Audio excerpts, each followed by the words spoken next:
everyone. We have a game with the white pieces against Bondi Boy, rated 883.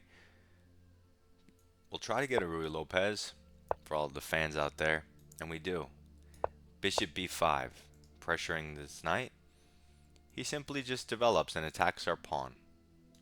I'm going to play pawn to d3, open up my bishop, and protect my pawn.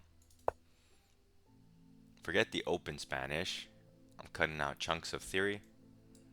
He develops his bishop, targets my pawn, but I'm more than ready to castle, so let's do that. He attacks my bishop, which I don't see a reason to trade other than the fact that his pawn is hanging in the center, and my pawn solidified. So at the lower ranks, they often hang this pawn for whatever reason. So let's take his knight, followed by the pawn in the center, and now we're just winning. He castles, so you can try to push pawns in the center, or you can go for the f4 type pawn structure. But for the time being, I think I'll just forget about the f4 type stuff and play on the central files. I'm up a pawn. You could develop your bishop and counter his. You could immediately go here, which I think I will. You could maintain this structure, this pawn chain, so everything's defended, but I'm going to be a little more ambitious and blunt the diagonal for the bishop. Just for example, now if I were to go here, it's just a stronger center. So he retreats the bishop. I could move the knight and hit it. Anywhere I move the knight, I'm threatening this fork. So you should always just automatically look for, good moves and good ways to move it. If I pin the knight and he takes this and I take this and he kicks me, and I take this and he takes this and I take this, that's playable, but let's just move the knight. Let's go back home, defending the center, threatening to push the pawn. We're up a pawn with a better center, and he has pawn weaknesses. And we have the initiative because we're the ones making threats, and black has to respond. So he moves the knight out of the fork, but onto our territory, which looks completely wrong. So we can improve our center and misplace the bishop further. This is bad, so he has to go here. And then his knight is kind of stuck. We can also hit the knight. His knight has nowhere to go but the h6 square, at which point we can take it and ruin his king. So he goes here, but this just allows us to solidify for free. And now he has to go here anyway, so why hold our position? But he's a nice guy, so he does. And now we create lift for our king for free with a threat, with the idea of taking the knight and messing up his king. So you can see our pawns in the center covered the dark squares pretty nicely. So let's take this knight. He now has a new weakness on h6, a new outpost on h5.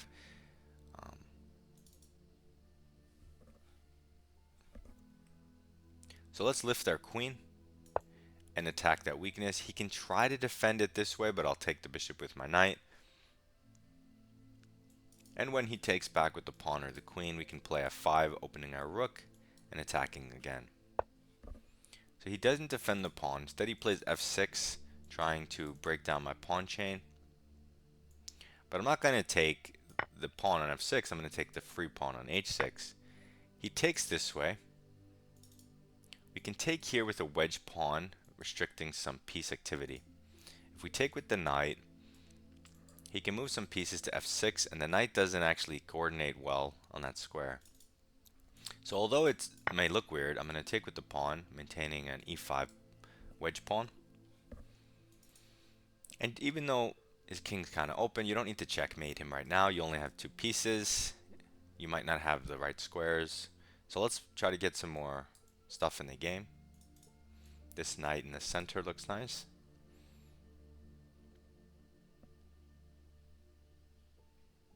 And you're up two pawns. You have a in any endgame, his pawns are terrible, so you just win. So you don't need the checkmate. So he goes d5, maybe trying to get central space, open his bishop. I don't want to en passant and kind of help him out. So I think I'm just going to... He does control this square though. But our knight can now go to this square, which hits the pawn. You know what? I'm going to do that. Because if I go here... I don't really know what he does, but this is just... It improves for free. It has a clear, concrete sequence of moves, whereas knight d2, infinite lines are possible. But when I go my knight here, infinite lines are not possible. I'm already ready to play f4, supporting my center. I'm attacking the pawn. If he moves the pawn, I'm attacking both of these, and I'll gladly take the dark square bishop, because then my queen can have some squares available. So let's move the knight, and I will definitely snatch this bishop.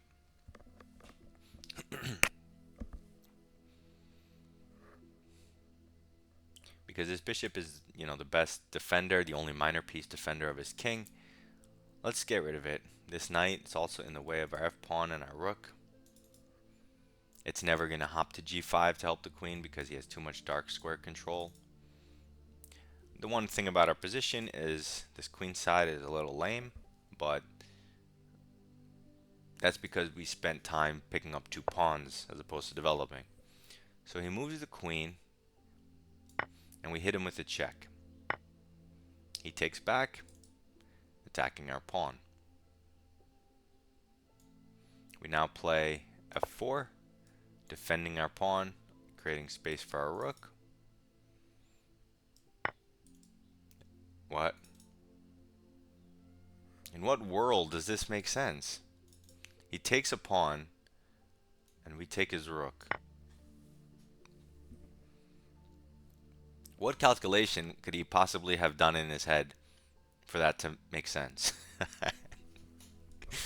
What do you mean? How? So anyway, he attacks my one weakness, my undefended pawn. Oh man.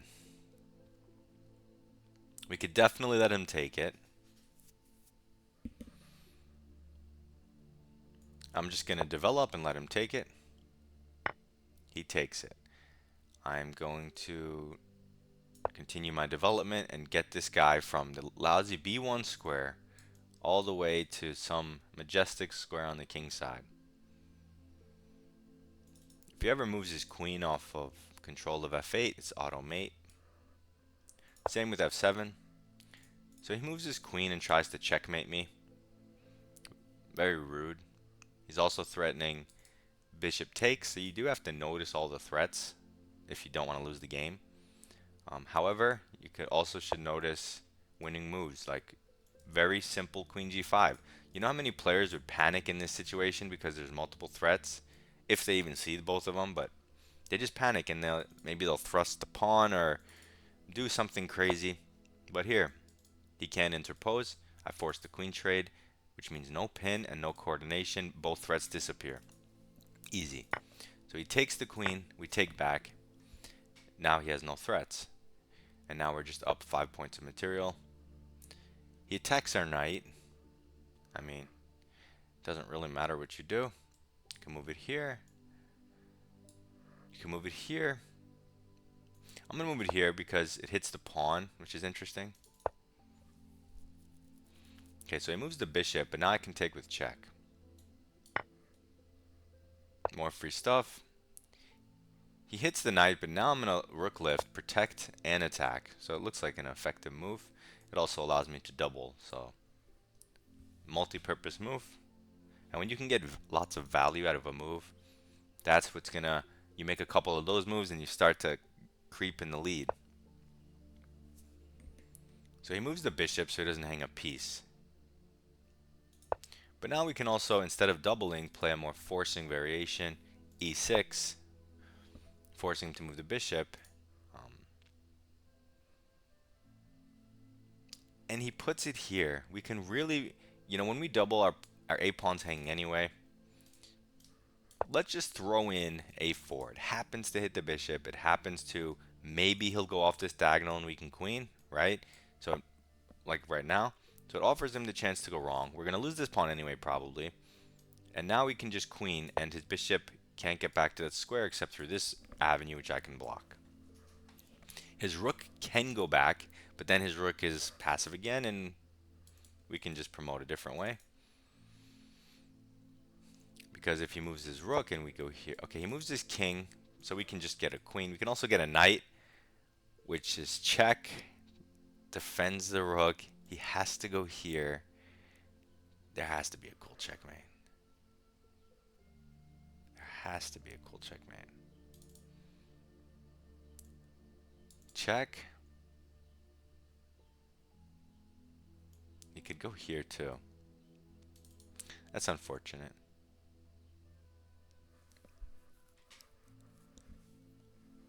I mean, fine. We'll just give him our... you could do whatever you want. You could just go here and promote, but I'm going to give him this knight by checking him. I'm assuming he's going to take the knight because otherwise, what are you doing? And no matter what he does, I'm going to get a queen next. And I'll keep the queen and rook and do some type of ladder mate. I don't need the knight. I also don't need this rook on the A file. I can just do a 1-2. I can do... Okay, so now he's covering the 1-2. But what happens is I go here, watch. And now when I bring this rook over, it's going to deflect his bishop. Oh, what? Okay, he gave up his rook. Now we just hit him on a different set of squares.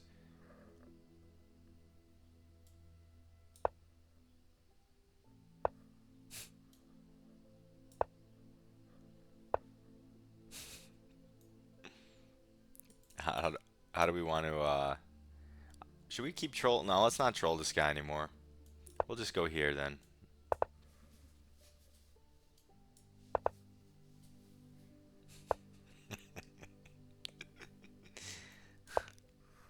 Little bit of troll. I'm sorry.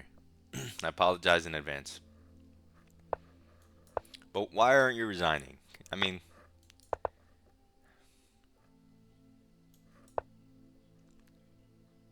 Pawn checkmate. Complete. Pawn checkmate complete. I'm not analyzing because that guy played a terrible game of chess.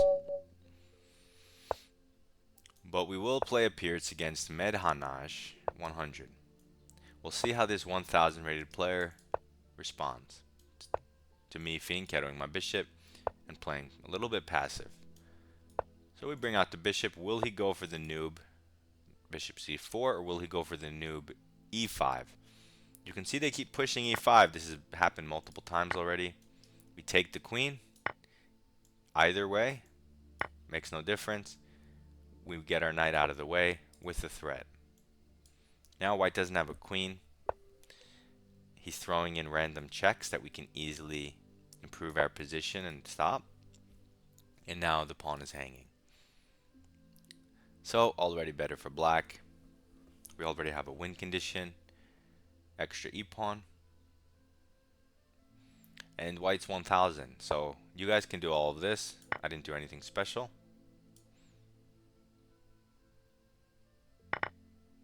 Okay, now we're just up a clean pawn. And he moves his bishop 1000 times, but for no reason whatsoever. And we can just castle. Now he castles. We can develop our knight to its only real square. Oh, okay, he goes for a rook. You could drop back the bishop, but you don't have to. You could also just move the rook. The choice is yours. He doesn't have a queen to put here, so there's no checkmate threat. Also, how's he going to resolve this knight issue with the pawn hanging? So he just moved his bishop here. Now he's moving it back. Weird moves, but I don't really care. Okay, let's get our knight. Let's improve it. Get it out of the way. He attacks our bishop with the pawn when we can't retreat here because of my knight move. It makes some sense, but on the other hand, this is a really nice cubbyhole as well, aiming at the king. Bishop's good on multiple diagonals. He moves his rook, lines up on the e file. I'm going to centralize my knight and threaten to take his dark square bishop, which would be good for me. That's why he goes on the long diagonal, saying no. The downside is it undefends his pawn, and this pawn is protecting the e5 square and pawn push. So we're going to take this pawn. Now we're up 2 pawns, and we're threatening to take the bishop pair. So he avoids that as well. However, now we can just push our past extra e-pawn for free with threats in the center, and he retreats his bishop. Now we can do whatever we want. We can continue our development. So let's do that. Bishop out, attacks a pawn. We can bring the other rook in. He attacks our knight with a pawn move. We could give this check. Our knight is defended. We also could give this check. I'm going to throw in this check because I'm not entirely sure where his king goes. Because these bishops are really... He just created a serious weakness in his position that allows my light square bishop to use this diagonal.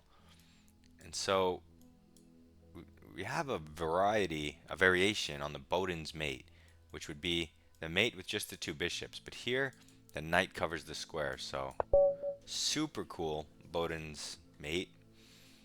And it shows you why you don't push pawns in front of your king, because it just goes from, you know, worse for white to immediate checkmate. Interesting. Pretty cool though. So always look for mate, always hunt your opponent's king if you can, but don't force it. Good luck in your chess. Submit your rapid games in Discord. Goodbye.